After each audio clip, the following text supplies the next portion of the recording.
Welcome to the TrainAnything Show. This is John. And I'm Dylan. And we're here to inspire belief and action one podcast at a time. We believe anything can be trained with the right amount of focus and attention, don't we? Anything. Anything. Train yourself. Yes. Train your dog. Train your iguana. Train your wife. Oh, well, don't tell her that. Train your husband. She'll do that. Train your mom. Oh, nope. Again. Train your dad. Nope. Train your leg meat. There we go. Now we're talking. Train the brain meat. Yes. Oh, the brain meat. Yeah, we don't talk about that. Whoa. Yeah. We train it all, baby. That's right.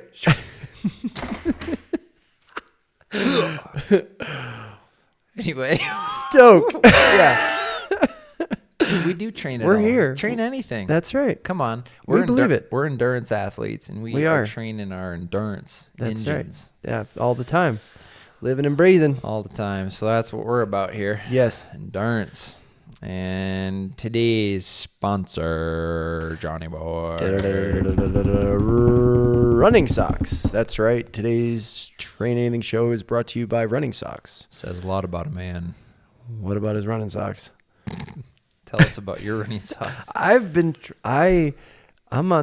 searching. I'm searching for the perfect running sock. Hello. And I have not found it. Hello. I've gone on all ends. I've spent lots of money on socks. I've spent not money. Today I'm actually wearing the not to spend money on socks, and I don't like them. Ankle sock guy. Yeah, ankles. Yes. Or a little above the ankle. What? No, it's great. I learned that moving out here. You got to wear socks above your ankles because if you go running in the mountains with short socks, then you get rocks in your short socks. So you got to wear something higher up.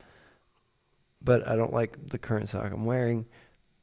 I would like sock recommendations. I'm lost.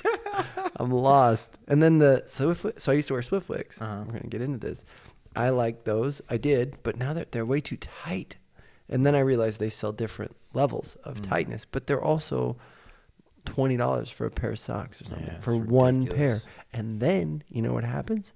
You wash them, and then you lose half of them. And they shrink. Right now I have this little pile of 3 different types of socks, 3 socks, none of which have friends. Miserable. Huh. Do you have these problems? You know, are you bored by my struggle with socks? No, I'm not bored. I'm just thinking through some things. Yeah, that's more the height I wanted. I thought these were going to be like that. All right, those are short. They're weird. They're in between. Well, I know you got tweener. You're like a tweener socks. You're like a POA horse. What? You know, so you got your like full size quarter horse, and then you got a POA, which is like small, and then you got like a little midget horse, which is like the ponies. So POA is like a step above the pony. Dude, you're wearing the POA. I'm wearing POA horse socks. I'm not. I'm just saying I'm not into it. So I hope that was a good perspective. Yeah. That's what John's wearing. I got POA horses. Yeah, I'm wearing the quarter horse sock. That's what I want. Yeah. I have those exact socks. But right. Yeah. Yeah, I don't know. Oh, geez, John. You know, my whole thing. So you got to look the part, you know. So white socks are pretty pro looking. White socks. I get white socks. Wow. You need a good pair of white socks for when you're working out. Okay. And then you need a good pair of black socks for when you're just, you know, hanging around. Okay. So, I don't know. I don't have white socks. Don't overthink it. Like Hanes? Huh? Hanes? I don't know. You could get some performance black socks. Fruit of the Loom? I don't know. I don't think too much. Ever? What do I buy? I don't know. I haven't bought socks in so long. Does Kendra buy you socks? Actually, I got some Lululemon socks. I've had those. I like those. Yeah, they got black and white, bro. Oh, maybe I should. But spendy. I know. But you pay for them and they're good. Look at you. You saved some money and you got some POA socks. That's what I'm saying. This is why I don't buy cheap stuff on Amazon, because you just end up a POA when you want to be a quarter horse. Oh, are you guys bored of this sock talk yet? So thanks for sponsoring our show, Running Socks. Thanks for nothing. Thanks for nothing. Yeah. Shoot. I'll buy you some socks for your birthday Thanks. next Yeah, year. appreciate that. I'll wait. All right. Well, every week we go into a segment called our TrainAnythings. You always can be training something. And each week, John and I, we're always working on ourselves. And that's the fun part about being a human is we can always get better. There's always something to train. So this week, I'll start us off. Start us off. Okay. As some of you loyal followers know, been on a journey of, body composition, doing DEXA scans, body pods, nutrition, eating. And for me, going down this road of tracking food, well, I certainly undereat. Yeah. Yeah. And as of late too, like way under eating, and I feel like a little plastic bag blowing in the wind. Blowing in the wind. Maybe you feel like a pony. Not even a POC. PAC. POA. POA. Ponies of America. They're a little bit bigger than a pony. So if you're feeling like this. Oh. You are a plastic bag blowing Plastic in the wind. bag in the wind. That's a visual. That's how I felt. That's so how my you felt. TrainAnything is to eat more food. More. Yep. Yeah. And it's really hard actually. I know for some people they really roll your eyes at us, but really, I mean, when you're burning, baseline for me and probably John is about 3,200 calories a day for our size, and then you got to add on top of that what you're burning. So if you have a 4-hour training day, that could be 4,000 calories. So now you're at 7,200 calories. It goes up. Try to eat 7,200 calories in a day. It's really hard. Yeah. And especially if you don't So front hard. load your day and you get behind, then you don't want to eat a ton at night or at dinner. Whole carton of ice cream. Oh gosh. Just saying I've done it. I know. Well, Just saying I've done it. how'd you sleep? Not. Yeah. Yeah. So anyway, that's my TrainAnything. Just eat more. Eat more. Yeah, and that's my encouragement maybe to all you endurance athletes. If you feel like a paper bag blown in the wind, like I did last week, look at your food, look at your sleep, look at your training progression. Yeah, right, because if it's not sleep, it's probably food. If it's not food, right? Like in order of fueling, recovery, feeling good, like sleep, muy importante. Food you're putting into your body, muy importante. Recovery. Other things from there. Training, yeah. All right. Anyway, what's yours, bro? I you had a hard time coming up with mine, but it was as we've been on. So we talked about discipline last week, and we're going to talk about discipline more this week. But we didn't just talk about discipline. We talked about our framework for training and performance, mental strategies, the foundation of belief, purpose, and then discipline. And for me, last week, as we were going through it, and talking about discipline and what it is, I recognize the importance of having the belief layer and the purpose layer underneath it to really make progress or gains towards a goal. Because I think there's been times, this is a weird TrainAnything, but there's been times where I have been disciplined without those things, and I feel like it has hampered my progress. Like that was sort of showing up to show up, and you didn't have that underlying purpose or belief that ultimately made the discipline productive. And so last week I was intentional in shifting that for me and my next thing, and actually sitting down.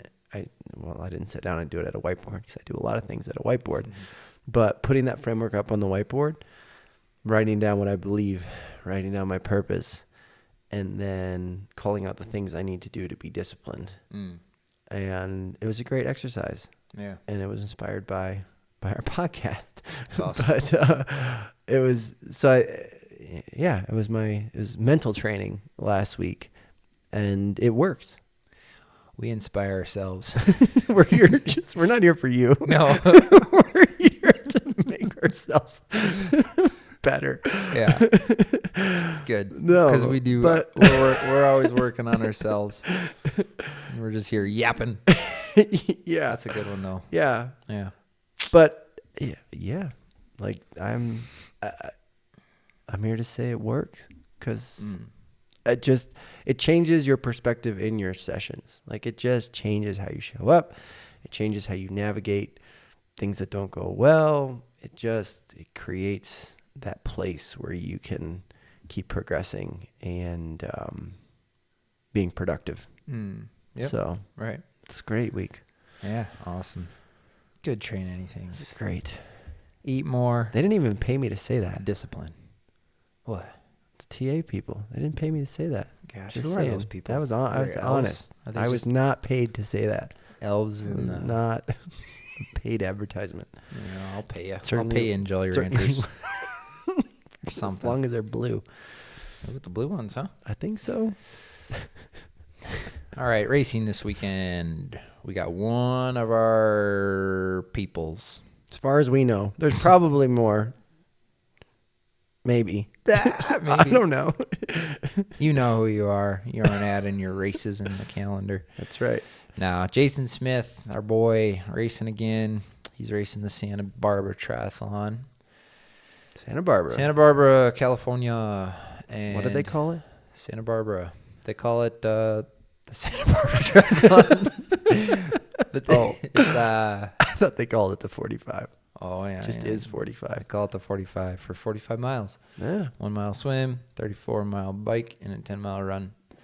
So he's looking forward to it. He's fit. He's been crushing PRs this year. Seriously. Jason Smith, let's go. Get it.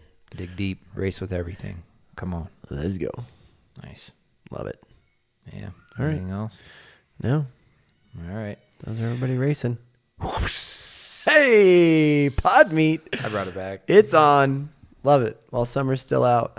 Summer's out, grill's out, Yep. steaks on the bobby. It's happening. What are we doing, John? Well, today we should just call it the ish. Although I think it's going to be way more than 4-ish. So Ish, not as in gross.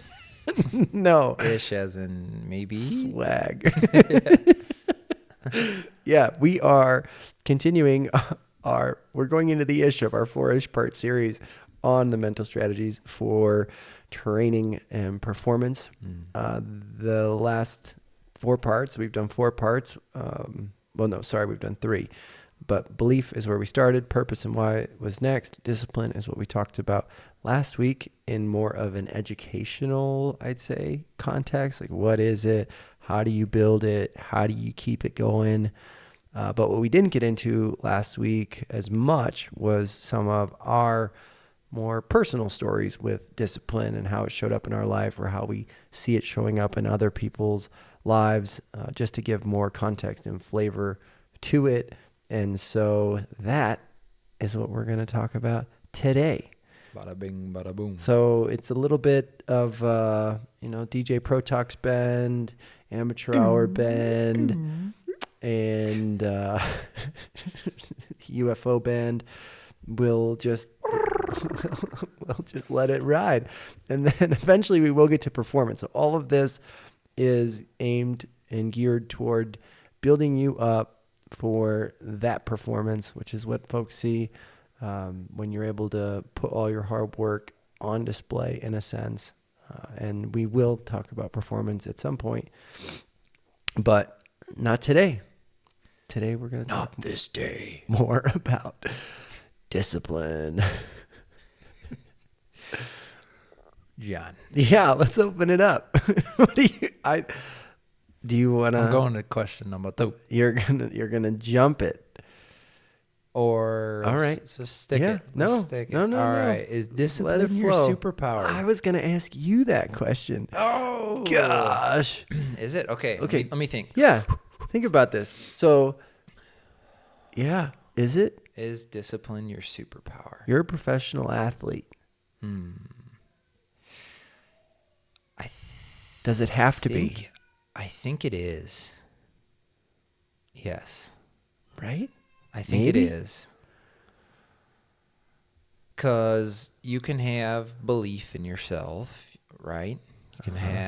You can be like, yeah, I'm the man. Okay. Confident. Great. Yeah, you can have confidence. You can rock up. You can do some training. But if you aren't disciplined in the direction you want to go, so if you want to be a world-class athlete and you need to hit these numbers to get there, if you are not disciplined in your day-to-day training throughout your program, you aren't going to achieve it. You aren't going to get there. You won't get there. And I'm guilty of living in that place, where there's times where you're rocking up to the training, you're hitting it. Sessions are green in Training Peaks. Everything's peachy clean. But if you don't have, the plan set in front of you, and you aren't nailing every session, or you don't know what you're doing, or you don't believe in what you're doing, like you're lacking some discipline in getting to where you want to go. So as I'm navigating this, right, and we are, because John and I are a team for coaching me. I program myself throughout the week how I'm going to execute workouts, and then John and I have the big 10,000-foot view, and we zoom in on different blocks, and we have a big Excel spreadsheet. So we are a partnership. But if we aren't disciplined in our communication and in the progression that we think it's going to take to get there, your superpower is pretty weak. And that's what we're finding. Like, if you aren't, so I don't know. I know it to be true. It has to be. And I think like the point you're bringing up around the areas of discipline, I think immediately, especially when we talk about endurance sport, your brain automatically goes to the workouts and being disciplined and hitting just the sessions, the act of getting out there and hitting the VO2 session and nailing it, or hitting this really hard thing and nailing it, and doing this really hard thing and nailing it. So our discipline goes to the physical side of it. But part of what you're saying is there's just as much discipline that goes into the surrounding elements of it, whether that's the strategy behind a plan or the lifestyle and things you're plotting around the training and your goals. It's not just about the physicality or just about the sessions. It's bigger than that. Yep. Yeah. There's a weight there. That's high pressure. I don't know. How do you deal with that? Yeah. How do you deal with all that? I don't know, man. Well, I think to get the most out of your superpowers, you have to be really loving what you're doing. You got to be having fun in it. Yeah, right. And it can't be guesswork. So you got to have the plan set forth, for finding that. Right. Yeah. Don't just, And it's tough too when you get derailed, like life comes, you have a child, or you get really sick for 2 weeks. And, it's not like after your sickness, you can just get right back on the horse. It's like, well, you kind of have to reframe and rework some stuff, and you missed some sessions. And now, yep. Mm-hmm. It's how do you deal with that adversity and adjust things on the fly? But yeah, it is hard. Yeah. Well, here's a question. Are world champions the most disciplined people on the planet?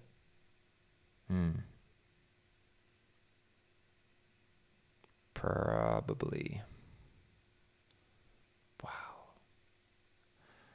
I would think so. Right? I would think so, because their systems are so dialed. They are so hyper focused on the task for a long time. They just stick at it for a long time. Yeah. I'm sure there's some nuts out there that are just super talented, but I don't think you get to world champion by accident. Yeah. Right. And I don't know. And I just know from my life, if I'm being really just honest with myself, could I be further along than I am right now if I had better systems of discipline? I think so. That hurts. But And that's all right. yeah. Hindsight's 20/20. Yeah, it's just Something like that. Yep. But I don't know. Like I think about people who I know who are world champions, right, in the triathlon world. Mm-hmm. And they're obsessed and they're consistent and they know what they're doing. They're very detail-oriented people. They're crossing their T's, dotting their I's in every aspect. It's an all-consuming thing to get to that level. You can't just be slapping stuff together and hope you're going to get there. Yeah, right. And I don't know. For me, as I'm going on this journey, and some of you guys are following along on the road to PTO Top 100, it's like these are things that we are thinking about now and taking more seriously, and because I think that's what it takes for high performance. For right? high That's what we talk about. Chasing high performance. Yeah. Yeah. It takes an insane amount of discipline. Yes. It takes a lot of saying no to things and yeah. But I think as we're in this, right, looking at discipline and talking about these world champions who seem to, I mean, some of them seem to operate on another level, but thinking about the systems that they have in place and the idea of discipline being a skill that anybody can learn, like that creates opportunity to improve. And knowing they weren't, like we talked about last week, they weren't born with discipline. Like, yes, I think there is some ability in you and those athletes to focus on something and commit, and come hell or high water, this is what we're doing. Like you have that bend, they've got to have that bend. But the discipline around the rest of it is you can learn that, you can improve that, separate from get back to the physicality part. Like discipline can be trained, and there's upside in that. Yeah. Yes. And it's interesting because there's very disciplined people who work out probably 3 hours a day. You know, they just get it in. Yeah. But you ask them to go podium at an Ironman, it's like just because they're very disciplined in their routine doesn't mean that they're just going to go perform at a high level. So like there's it's funny, there's just different aspects of discipline, or there's different levels of it, or is there different levels of it, or is it just different attitude around it? Some people, fitness is a vanity thing, so they want to look shredded and good. Some people, it's a performance thing, and they don't care what they look like, and they just want to tear some people's legs off in racing. Yeah. And I think it is it starts in your mind, it starts in your brain. Like, okay, I want to win races, so okay, what does that take? So I need to do these types of things to win races, and this is the discipline it's going to take to get there. You know, because for me, it's really, really easy for me to train a high volume every week. But what's not easy for me is committing to the hard work every week, week after week, and not worrying about, you know, necessarily nailing excellent workouts, but just a lot of good workouts. And that's what's really hard about performance. high performance is hitting just good workout after good workout after good workout. So, I don't know. It's just, it's interesting. But without complicating discipline, I just think people have desires. And then when your desire matches with the discipline, then that's when you start performing. Making that progress. I think so. Yeah. All right. Well, let's flip it. Is there a dark side to discipline? Is there a dark side? Is there a downside, a dark side? Yeah, I think so. Do tell.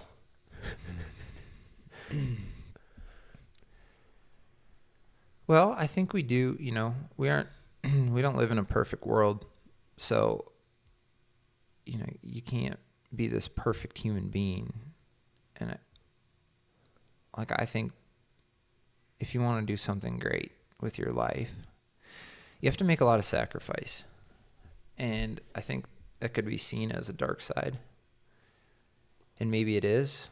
I don't know. Look at Michael Jordan, At a certain Kobe point, Bryant. or Just a lot of the best guys. I don't think they have a ton of friends. Sure, they have a lot of people around them because they're popular. Yeah. But you even see some marriages fall apart at high performing sport because they're so disciplined. They'll sacrifice a marriage over, a 10-year, 20-year sporting companion. Right. When you have a marriage over 60, 70 years. And so, I think the dark side of discipline can be, ruining friendship, ruining relationships, maybe feeling lonely, feeling misunderstood. I've been there. I've had friends misunderstand me and don't think I'm weird. I've been there. Or get kicked out, not invited to stuff anymore because they're like, oh, Dylan won't go. Right. He goes to bed at 9:00, back. And so, there's a dark side to it. Yeah. It's lonely, but I think there's a way to thrive in the dark side, though, of it. I think if you know what your mission is in life and you're misunderstood for it, I think there is a way to keep your marriage strong in that. I think there is a way to have friendships, strong friendships, but you don't need a lot. You don't need a ton of friends. You just need a couple good ones. Right. Yeah. Yeah. I think I totally agree. Like anything, you can take it too far, and it could be detrimental to what you got going on. But there could be times when it's more intense than not. But keeping it in check in the long run, because I think, at least for me, my perspective is relationships are more important than, I don't know, right? If you get to the top and you're by yourself, what was the point? Like, what was great for you? But I think you're gonna feel a gap. You're gonna feel unfulfilled when it's just you standing there. So. Yep. Yeah. Yeah. Oh, I agree. And that, it's just a hard balance. But I think if you can get the right people right in your life, where it's like, okay, we're chasing the same thing, and it's gravy. Right. You can do it. Yeah, but if people are bringing you down, or I don't know, not adding and just draining, like, careful. Yeah. And if they are family members, you still have to honor your family and love your family, man. Family's important. Yep. They don't have to understand exactly what you do. But just know that a lot of the times your parents or your siblings they'll always be there. Right. So you should keep those relationships strong for sure. But yeah, I don't know, man. Yeah. It's the dark side. There's a good side. There's good in it. Right? Yeah. Yeah. So anyway. Good. All right. Let's bring some light back into this. Yeah.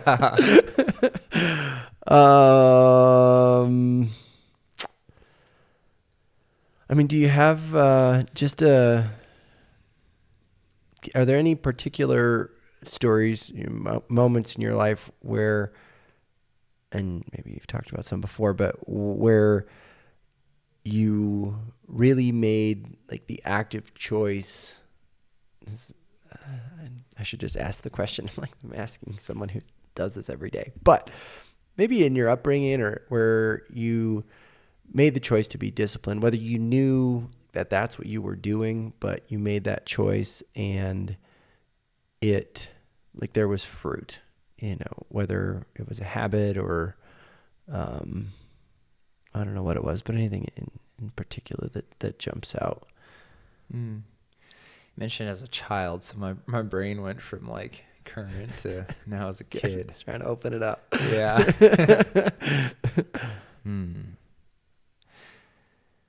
Well,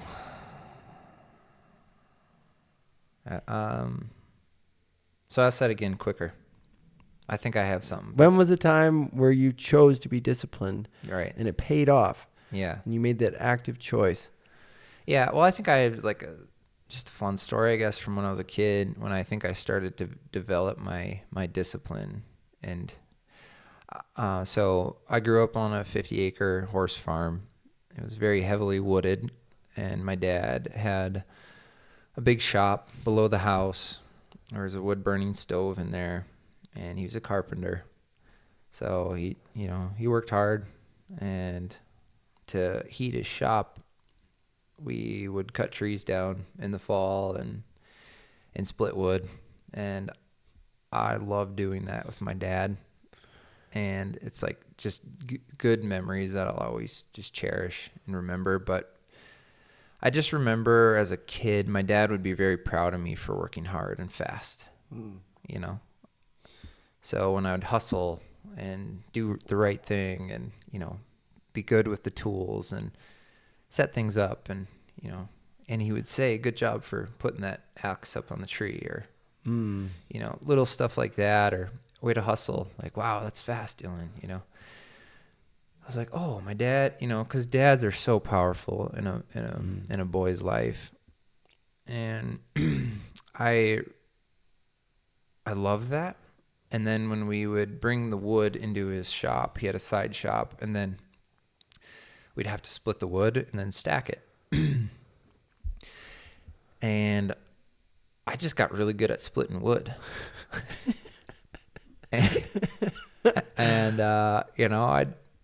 My dad, a bit older, like he would rather probably use the splitting, the splitter. Yeah.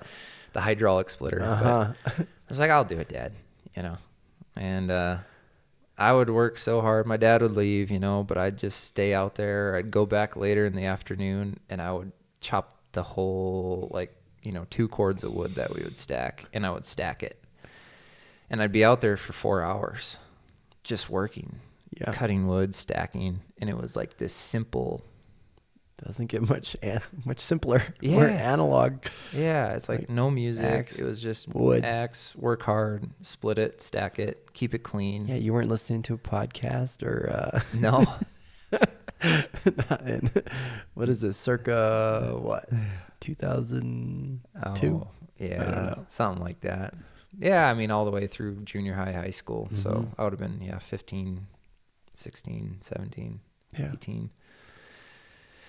And, but it felt good to have a pile of chaos and then split it and then organize it and make it look really nice in a row. And there's something about that just feels really good and rewarding. And my dad would come in and he would just be so impressed, because it is impressive when you just cut a whole pile of wood and stack it, and it's beautiful, you're like, oh. But I mean, those are the memories that I remember. Just, oh, okay. If you work hard and you do good work, do it right, your dad's going to notice, right? Or something, and right. he's going to good job, you know? Right. And he's going to be proud of you. And then you're like, oh, if I work hard, I'm quick, and I do good work, like people will notice. Yeah. And because work ethic is probably a lost art, especially in this day and age. Seriously. You know, I don't know if kids are working much. I love when kids are working on farms and baling hay. It's like, oh yeah, like that's the good life. Yes. Like some sweat More of equity. More of that. Yeah. So, you know, I think that's when I started to develop or understand maybe discipline. Like discipline is working hard and seeing the job through to the end. And then you get the reward at the end. Yeah. And then you can rest. Right. And feel good about your work. Yeah. So I think that was like a moment for me. Something to that. Yeah. Yeah. How about you? Did you have a moment? I didn't split any kid? wood. Yeah. I was in the suburbs of Chicago. There was no wood to be split anywhere. I don't have that same moment. I do remember when I was in high school training for swimming, right? So I swam, but I don't know. I really like swimming, and I was decent at it. But we didn't have a team, right, in high school. So I swam with the club team, and that was great. The high school team probably would have been better for me overall. But swam with the club team, but I would get to go to sectionals, right? So we didn't have meets and stuff because there was no team. But I could go to sectionals, and then if I qualified, I could go to state. In Illinois, Chicago suburbs, like Illinois is a swimming state. So it's fast. It's not easy, Right. As easy as it is in some other states to go to state. So it's a big goal. And I remember it was probably my senior year where I was trying harder than I would normally. And I remember at some point thinking like the guys who I'm swimming against are doing 2-a-days. When you're swimming high school, like you swim in the morning, you swim before school, after school. Like I knew they were doing more. Well, my club team only swam in the afternoon, like in the evening.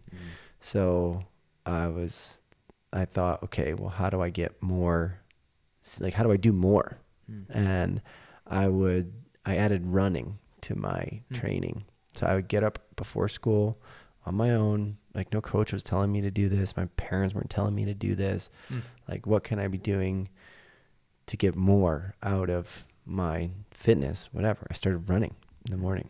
So I would get up and I would go for a run. And I would do this loop. And I had no idea what I was doing, right? Just run it. And added that to my regimen. And that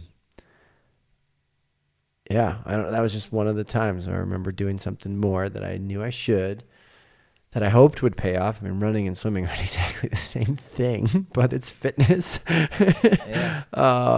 would have been better in the pool or in the weight room. I don't know. But it was just, I knew I could do more, and I set out and I did it. It's a way to level up. In your right. mind. And Yes. it probably was more beneficial than you doing double swims at that moment in your life. Maybe. Because you felt that's what like I you were had. doing something more. Yeah. Like it gave you that edge. Yeah. Like, yeah, I'm running. These other kids are not running, but I am. I was running. Yeah. And your ticker's pumping, and I was feeling you know? fit. Yeah. I remember I can see myself on one of these runs on the bike path in Hanover Park, Illinois. It was extra. Yeah. Yeah, man. Yeah. But at the end, it's just a good, like, do more. And unfortunately, at the end of that story, I didn't make state. I got. What were your events? I did fly and sprint free. So, like, at sectionals, I did the 100 fly, the 50 free, and the 100 free, I think. Okay. That's what I did. Yeah. And I ended up getting 6th in the 100 fly, which was my event. That's probably the one I had the best chance of getting, getting to state in, and I got 6th. And to get to state, you either need to win your sectional or there's a time cut. And I think, so I was always going for that time cut. Right. And so in addition to running in the morning, I was still at that time big on visualization and seeing things. Really? Yeah. So I slept in the basement, right? There was one room in our house that was finished in the basement, and that was my bedroom. and it had a drop ceiling. Uh-huh. So I took the tile that was over where I sleep and I wrote the time that I wanted on the tile. So that every night when I went to bed, and it said, it's still on the ceiling. I think I moved it over to the side, but it's like, you know, whatever time, like just wrote it up there. So like every night in bed I would see it, and it didn't happen, but but I did the things. I think that's like, I mean, I was super disappointed in a sense when I didn't do the thing or get the thing, but what do you do? You know, you kind of move on at that point. But it was still a good practice. You know, like there's still lessons in it, and it didn't deter me from doing more. Yep. But yeah. So, let's hang here for a second, because this is one of our questions is, have you ever fallen short after being disciplined? And how did you navigate it? So this is that story for you. Yep. You know, I recently heard someone ask, like, okay, so when he's a coach and when his kids finish, he's like, how'd you do? And the kids would say, oh, not good. He said, well, why was it not good? And the kids will say, oh, I don't know. It wasn't the time I wanted or something. And what he was trying to teach the kids is like, if you didn't have like a time or like a training regimen to meet the time goal, it's like, why were you disappointed? Mm-hmm. And what I want to dig in with you right now is, so you had the time goal that you looked at every night, and you were doing 2-a-days. You were running in the morning, you're doing swim practice at night, and you're being very disciplined. You're doing visualization. So for our listeners and me, like, why do you think you didn't achieve that goal? Was it lack of the right training progression? Was it coaches? Was it mentors? Did you have disbelief in yourself? Yeah, maybe you can dive into that. Yeah. I believed I could do it. I do think. Do you remember the times and what events? So in the 100 free, it was like 49.09 or something like that. Okay. And I think I went like 50 point. Okay.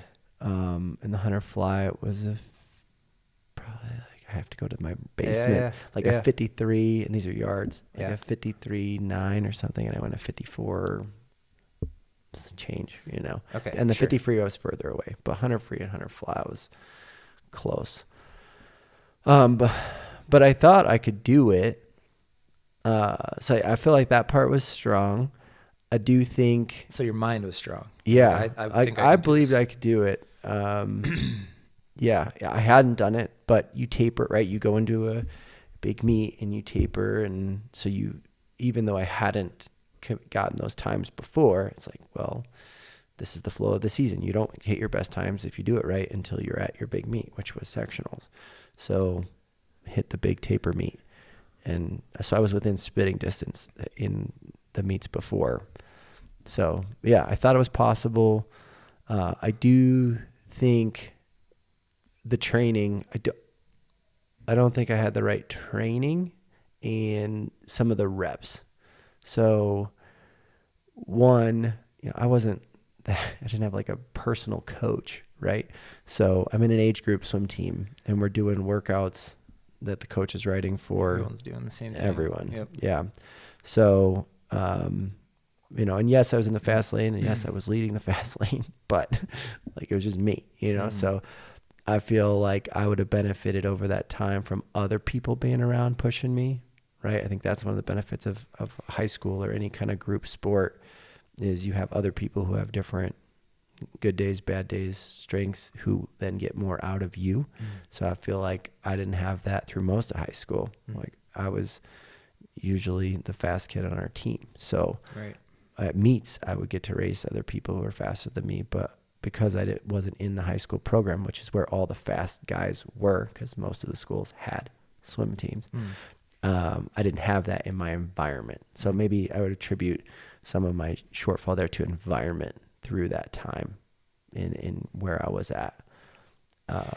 Did you, so while you were training and hitting splits, did you know what splits you needed to hit? It wasn't that. No, I wasn't that so specific. it wasn't that specific. No, I Yeah. wasn't. And like the coaching, I mean, no fault of theirs either, It's right? hard They're to coach pushing a me. team, right? Yes. You can't, To that You level. guys aren't college level Right. yet. Unless you have a whole lane of guys who are swimming the same, like, but when you got to account for 8-10 kids in a lane and get an interval that works for everyone where you're not swimming on top of everyone, it's just hard. And it's hard at that age too. Because I can relate a bit. I was a 50 free, 100 free guy, and I was working to get my high school record, which at the time in my high school was a 22:18 for the 50. And anyway, the splits for 25, but I just don't know if we ever that specific. That dialed in on it. Yeah, like what do we need to take this first 25 out, and can you race it in practice? And then how do you bring it home? Yeah, right. Bless my swim coach, but dude, my last meet of my high school senior career, I only swam 3 years, but she gave me some tips, at state, like on the block. Yes. Do this with your flip turn. And I'm like, why were we not practicing that? I remember thinking that. I got mad. Why were we not practicing this for 3 years? Right. Never try anything new on race day. Yeah. Goodness me, especially in swimming. Right. It's so small margin of error in that sport. It made me mad. Dude. Anyway. But yeah. I don't want to take it too much from you, but no. I ended up, my last 2 races of my high school career were my fastest, which is pretty cool. Oh, that's cool. So I went prelims at state. I went 22:12. So I got the record. So it was pressure's off. Right. And the next day I got to swim again, and I went 22 flat. Nice. Yeah. Yeah. So I never broke 22, and my goal was 21.9. Okay. Right. So yeah. I shouldn't have cut my fingernails. That's what everyone told me. Yeah, right. But yeah. Yeah. Yeah. So anyway, but yeah, yeah. So what I think what I was saying, is specificity. Specificity. I didn't have that person telling me, right? Hey, this is you what we be very need to do. specific. This is we need to work walls. It's because the 50 is a start, turn, and a finish. Underwater. It's 3 things. Yeah.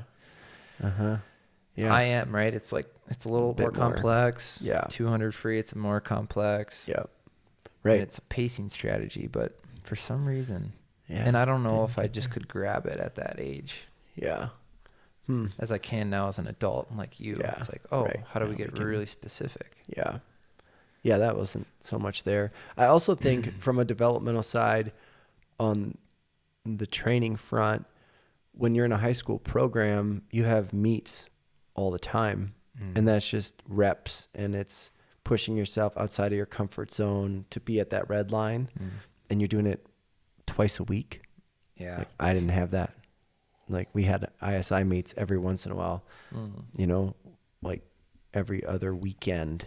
Yeah. Or once a month you're going to race, and you're racing 3 days in a row. It's not just a dual meet, but I think from a physiological standpoint, I really would have benefited from those weekly hits. Who knows what that upside would have been if I had those kind of stimulus throughout my high school. I would have been faster, 1,000%. Yeah. So.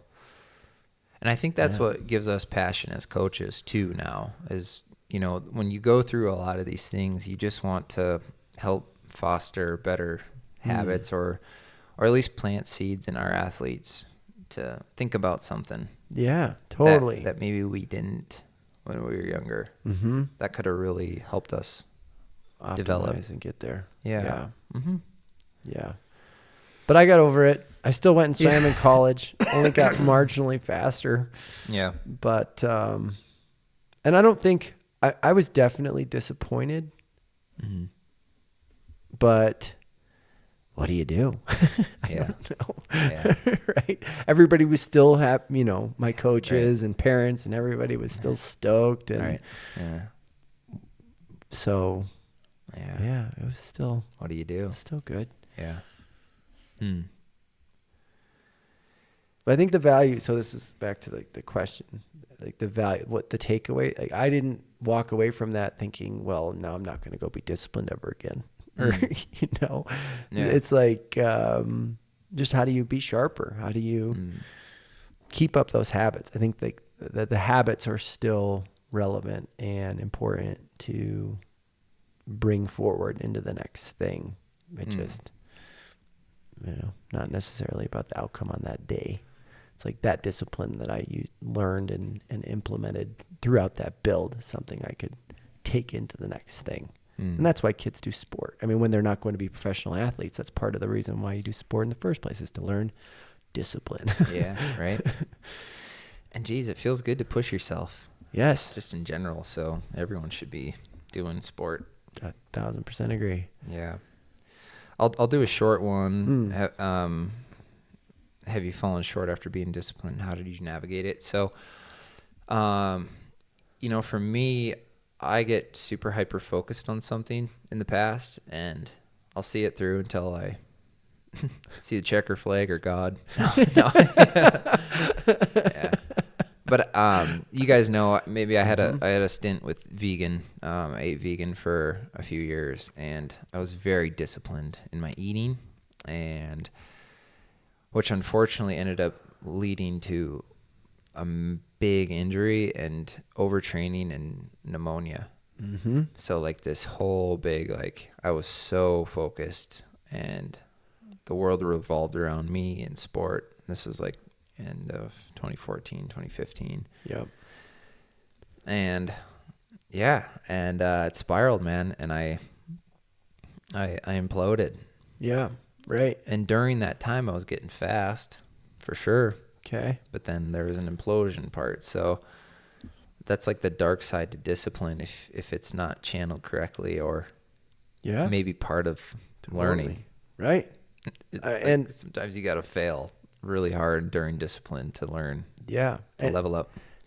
And circling back, I mean, that just on the notion of discipline as a superpower and focus as discipline, focus, superpower, right? But applied in the wrong direction, but yeah, applied in a wrong direction ends up in catastrophe.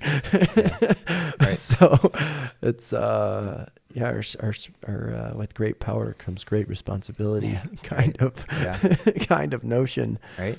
In that.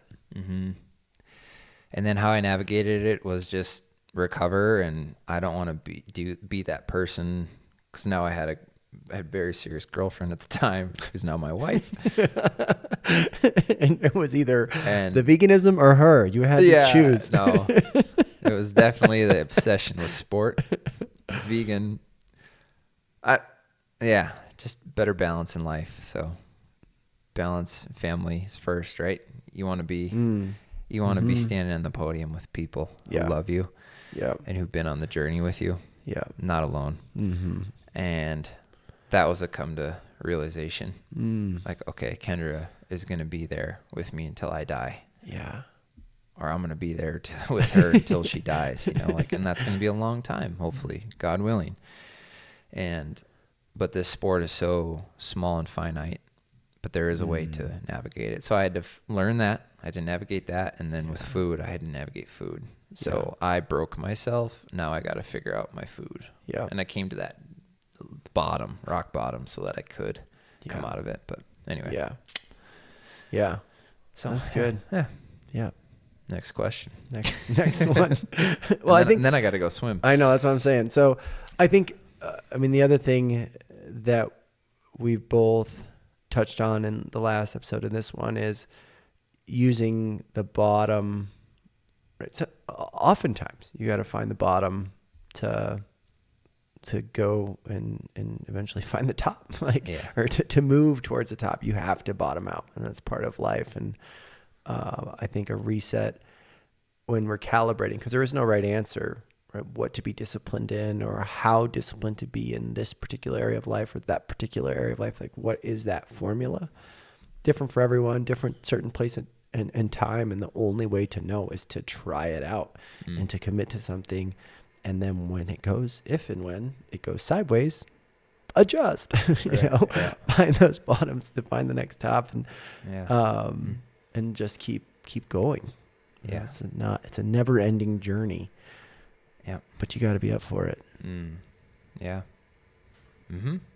It's good. Oh, there's so much more in there. We'll move on. But yeah. Because I just feel like I am at a bottom in my sporting career right now. Whoa. I might not feel that way or look that way to you guys, but mentally I'm there. And I've been at a bottom for a couple years. And like I have good aspects, right? I just rode 310 miles on my bike in 12 hours, which was amazing. I'm running PRs this year, which is amazing. But triathlon and performing all 3 disciplines to get to the standard has not been happening, and it feels low. And but one thing I do have, just with so many years of training, is I'm good at keeping at it. But now it's just figuring out, like, okay, I mentioned at the beginning, don't feel like a plastic bag. We got to like be filled so that I can do the work to get to where I want to go.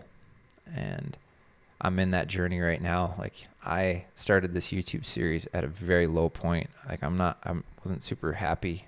This is week 2 of me sharing my life and being open about it. And it hasn't been going great. And I don't feel super powerful and strong. And I'm not hitting my best numbers. But, this is really important to me. And I want to inspire you guys because I've been inspired by athletes. So, yeah, this is where I'm at. Yeah. And I'm navigating it. And I feel like we have a good plan. We always do. We're always planning. But like, so yeah, it's kind of, it's the mission, man. Right. And what a opportunity it presents that opportunity where you get to ask the question of yourself, do I believe? Why am I here? What am I going to do about it? Right? Like, you have to have those periods, those moments. That's how you keep after it. Like, that's how you fuel. Yeah. So I think it's a healthy part of the cycle. Not. Yeah, and what I like about just this, John and I mean, we try to be nothing we aren't. We just try to be real and open, and like John, when he was coming back from injury, he was just really open about like how hard it was to run. And maybe for some listeners, they're like, "Oh, it's pathetic," but he was just real about it, and I really appreciated that. Just like, oh, he's just open and honest about it. It's like, it's real. It's hard. Being fit's hard. And like, for me, belief in action, that's what we're all about at TrainAnything. And I've never lost the belief that I have the ability, but maybe the action has been the wrong action, right? And this is just recreating and rebuilding myself. And you guys are watching it, man. And it's just where I'm at. Yeah. But we still believe it, belief in action. And it's good to have people in your corner to help you recognize your shortcomings and maybe some areas you're doing good at, and always be evaluating. Yeah. And if you aren't getting better, maybe take a good hard look. Something too, I'm going on a tangent, but just journaling and being like, yesterday I wrote out a big list of like what's draining my life and what's filling in my life. In the filling section was really awesome. When I read it over, I'm like, oh, that's a peaceful life. And then I look at the draining section, I'm like, oh, that's a miserable life. And I have all those things. Like, that's in my life. Yeah. So it's like, well, how can I have more control over the draining? And then how do I like just do the filling more? Right. Yeah. That's a whole other podcast. Yeah. We should. Yeah. Yeah. Yeah, we'll do it.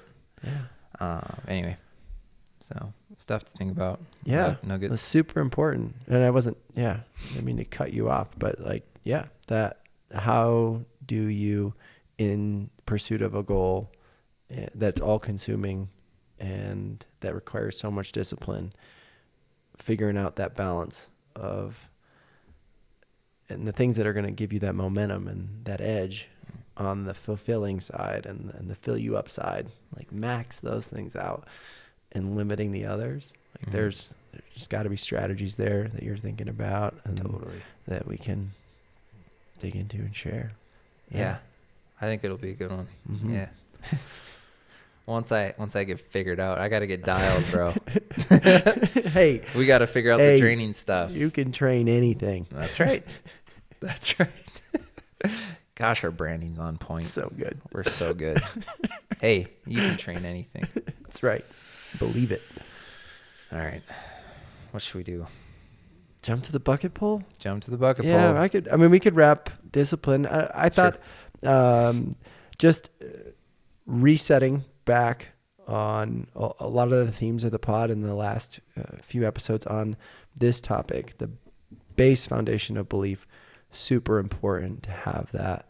Your purpose, you need that to keep you going through what you're being disciplined in. So discipline is what you're doing on the day-to-day for that greater good, that goal, that performance, whatever it is.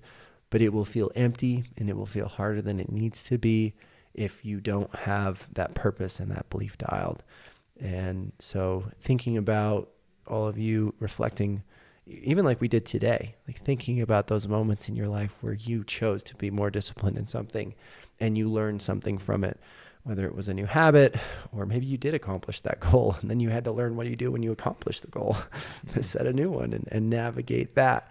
But taking that time to reflection and making those adjustments based on where you're at, super important part of maintaining that healthy mental space and overall productivity in your training. So take the time to do it. I think that's our call to action.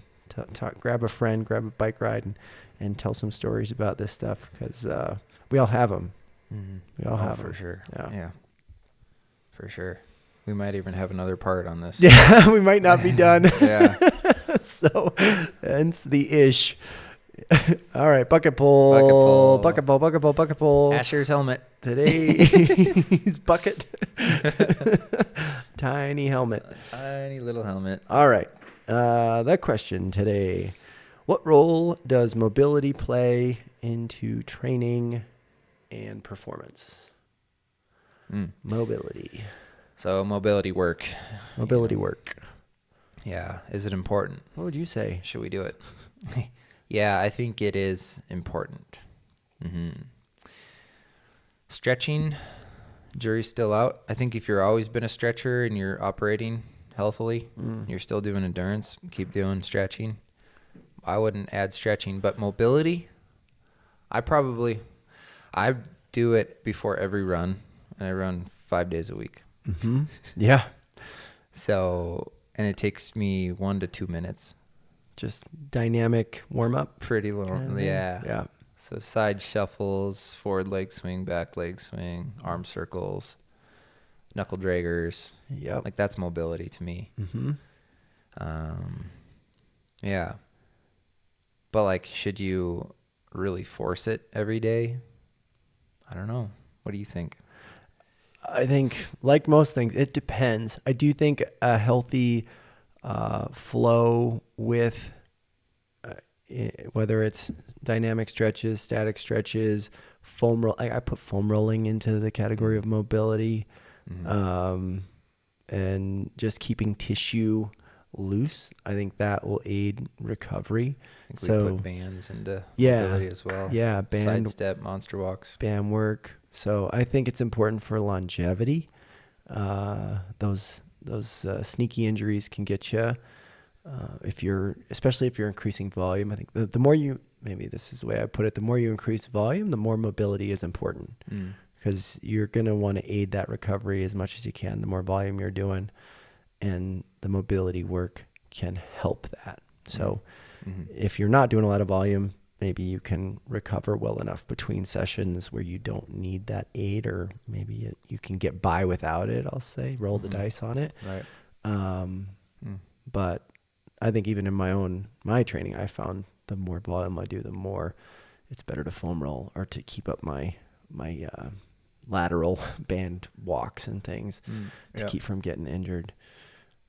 Just keep things moving in a different plane than swim, bike, run, because it's all very straight forward. What do you call that? Linear? Yeah.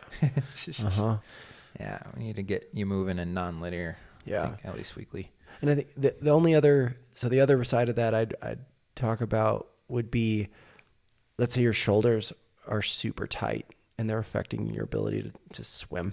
You know, I think there are some things you could do from that's maybe the others. It's not functional mobility, or maybe that is the functional mobility side of it. If you can't get your arm out of the water to reach, in order to do that, maybe you have to roll your body like 90 degrees in the water. Okay, maybe that's a limitation where you could train the mobility there. So there may be some cases where it's a limitation on your performance in doing a certain task, to where it would be important to train it from more of just a preventative rehab sense, but more of a performance. Like, if we can get you to open up your shoulders, you can get a fuller stroke, pull more water. The swim is probably the biggest place where that might be a limiter. Let's go the other way, because I think too, on the other end of that, if you can be too flexible. So like if you're already good with mobility and you can raise your arm up, you can do a good swim stroke. You don't have to do like those Nepalese squats and where you're sitting flat footed and like in a full squat. Some people have a goal to do that. It's like, why do you need to do that as an endurance athlete? I don't think you do. Some of the best runners in the world can barely touch their toes. Yeah. Because, as endurance athletes, we want to be like a spring, so it's having that balance. So, can mobility work? I don't know. I think you can get too crazy with it, because there's a lot of, stretches you can do and do your arm a certain way and but it's like, why do you need to do that? So I think just finding a good balance of staying loose and limber and not overextending any joint or muscle more than it has to. So unless you're trying to be a contortionist or an acrobat, in which case go for it. We want to be springs, man. So all right, anything else in that bucket? I think that's it. All right, well, you can take us out. Oh yeah, baby. That's another episode of the TrainAnything Show.